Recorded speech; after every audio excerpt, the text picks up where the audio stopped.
வந்து கவினுக்கு இந்த மாதிரி படங்கள் தான் நல்லா அமையுது. அதுக்கு முன்னாடி நம்ம டாடா படத்தில் நடிச்சிருப்பாரு. அதே அதோட கொஞ்சம் லவ்வபுள் பையன் நடிச்சிருப்பாரு. அந்த மாதிரி நடிச்சிருக்காரு.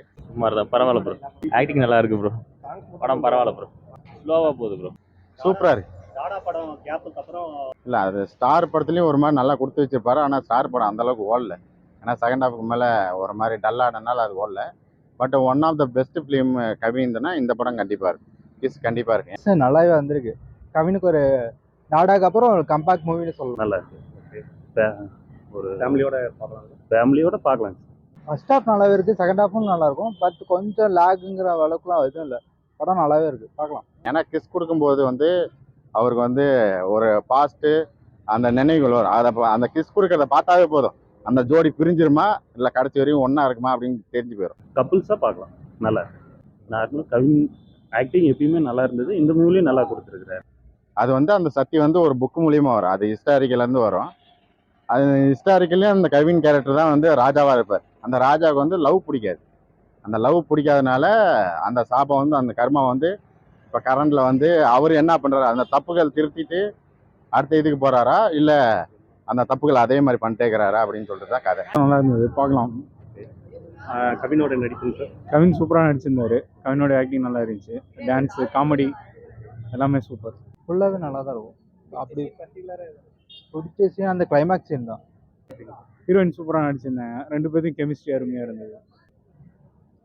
எதுக்காக அவங்க அப்பா தனியாக இருந்தார் அப்படிங்கிற ஒரு சீன் வரும். அது நல்லா புதுசாக இருக்குது.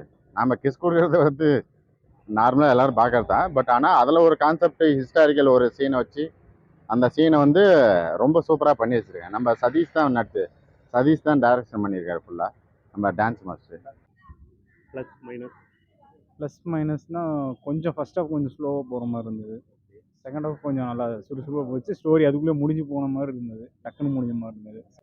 அது பேரு இதுக்கிறதுக்காக போட்டிருக்காங்க. பட் டேரக்டர் டான்ஸ் மாஸ்டர் இல்லையா, அதனால் அந்த பொண்ணும் டான்ஸ் கற்றுக்குவோம். ஸோ அந்த பொண்ணை பற்றி தெரிஞ்சதுக்காக இவர் டான்ஸ் கிளாஸ் போய் அந்த இடத்துல லவ் ஆகும். இந்த ஆக்ஷன் அது மாதிரி இல்லாமல் ஒரு லவ் ரொமான்டிக்காக நல்லா இருக்கு. படம் ஃபுல்லாக அவங்க தான் ட்ராவல். இவரு லவ்வே பிடிக்காது, இல்லை லவ்வும் பிடிக்காது, கிஸ்ஸும் பிடிக்காது. இவர் மதத்தை ஃபஸ்ட்டு பார்த்தீங்கன்னா ஒரு அரசராக இருப்பார். அதனால் இவர் கல்யாணம் பண்ணிக்க கூடாது அந்த மாதிரி இருக்கும். இவருக்கு லவ் வந்தால் என்ன ஆகும், அதுதான் ஒன்லைன் ஸ்டோரி. நல்லா சூப்பராக பண்ணிக்க. நம்ம அவர் எப்படி ஆக்ட் பண்ணுவாரோ அதை எல்லாத்தையும் பண்ண வச்சா இப்போ இருக்கும். அந்த மாதிரி இருக்குது. ஹீரோயின் முதற்கொண்டு அந்த மாதிரி தான் ஆக்கி வச்சுருக்காங்க. இப்போ இம்ப்ரூவ் ஆகிருக்காரு. ஃபஸ்ட்டு இருந்ததை விட இப்போ ரொம்ப இம்ப்ரூவ் ஆகிருக்காரு. நடிப்பு நல்லா இருக்கு. விடிவி கணேஷ் அவரு தான் ஃபுல் படத்தையும் தூக்கிட்டு போயிருக்காரு. கிஸ்ஸுங்கிறது என்ன முத்தம் தானே. அது முத்தத்தில் ஃபியூச்சர் என்ன ஆகுது அங்கே அதை அவருக்கு ஸ்ட்ரைக் ஆகும். அந்த ஒரு புக்கால் அவருக்கு அது ஸ்ட்ரைக் ஆகும். முன்ன சொன்ன மாதிரி தான் நம்ம கிஸ் அடிக்கும்போது அவருக்கு இந்த பாஸ்ட்டு அவர் பிரிஞ்சிருவாங்களா சேர்ந்துருவாங்களான்னு தெரிஞ்சிடும். அதனால கிஸ்ன்னு வச்சிட்டாரு. ஃபைட் சீக்வன்ஸ் ஃபஸ்ட்டு ஒரு ஃபைட் வருது, அவ்வளோ ஃபைட் அதிகமாக கிடையாது. லிப் கிஸ் லிப் கிஸ்ஸில் தான் படமே. பண்ணால் ஃப்யூச்சரில் என்ன ஆகும், இவங்களுக்கு என்ன ஆக போகுது ஃப்யூச்சரில், அதுதான். வேற ஒன்று அப்படிதான் நானும் நினச்சிட்டு உள்ளே போனேன். ஏன்னா ட்ரைலரும் அப்படி தான் இருந்துச்சு. அதுக்கப்புறமே ட்ரைலர்லேயே ஒரு வார்த்தையை சொல்லியிருப்போம், உனக்கு கிஸ் அடித்தா உனக்கு அந்த ஞாபகம்லாம் வருதா, ஓ சூப்பர் அப்படின்னு சொல்கிற மாதிரி சொல்லுவாங்க. அதுதான் ஃபஸ்ட்டு படமே ஒரு டான்ஸ் சப்ஜெக்ட் தான் எடுத்திருக்காரு. அதே மாதிரி தான் இருக்குது டான்ஸ் சப்ஜெக்ட். ஃபஸ்ட்டு வர ஃபைட் ஒரு ஃபைட்டு தான். ஒரே ஒரு பிஜிஎம் தான். அது படம் ஃபுல்லாகவே ட்ராவல் ஆகிட்டு இருக்கும். அந்த சாங் ஒன்று ஒரு அந்த கத்திப்பாரா பீச்சில் ஒரு சாங் வரும், அந்த பிஜிஎம் தான் ஃபுல்லாகவே ட்ராவல் ஆகிட்டு இருக்கும். அது நம்ம வல்காரிட்டியாக இருக்கிற மாதிரி தான் இருக்கும். பட் ஆனால் ஃபேமிலியாக உட்காந்து பார்க்கலாம், கண்டிப்பாக உட்காந்து பார்க்கலாம். கிளைமேக்ஸ்லாம் ரொம்ப சூப்பராக பண்ணி வச்சுருக்கேன். நல்லா பண்ணியிருக்காரு பிஜிஎம். ஓவராலாக படம் நல்லாவே பார்க்கலாம், என்டர்டைன்மெண்ட்டாக பார்க்கலாம். லவ்வர்ஸ் வந்தால் என்ஜாய் பண்ணலாம். இது ஏதாச்சும் இன்டைரக்டாக வேர்ட்ஸ் ஏதாச்சும் இல்லை, எதுவும் டபுள் மீனிங் இல்லை. டபுள் மீனிங் தெரியல.